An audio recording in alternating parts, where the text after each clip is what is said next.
Kita awali informasi pertama pagi ini pemirsa. Harga cabai di pasar tradisional Sukajadi terus alami kenaikan.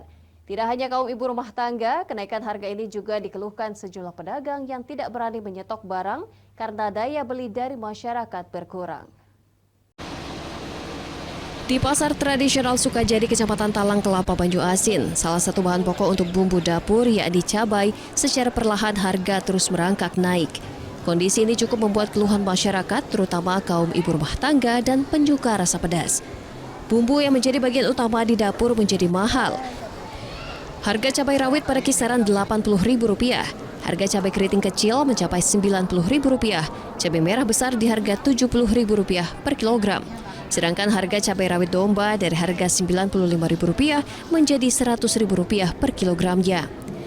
Kenaikan harga dalam 1 bulan terakhir sangat berdampak bagi para ibu-ibu rumah tangga. Tidak hanya para ibu rumah tangga, pedagang juga merasakan dampaknya karena daya beli jadi berkurang sehingga tidak berani menyimpan stok. Kenaikan harga cabai ini diperkirakan akibat dampak kemarau panjang dan banyaknya petani gagal panen. Sebulan sampai mahal. Gara-gara kemarau dan Pak kemarau sampai banyak lagi.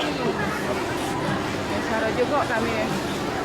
Ya, karena lonjakan harganya tinggi banget. Jadi untuk pemerintah tolong diperhatikanlah, apalagi ini kan kebutuhan dasar pokok itu dapur. Dari Banjuasin, Ahmad Syaiful, iNews melaporkan.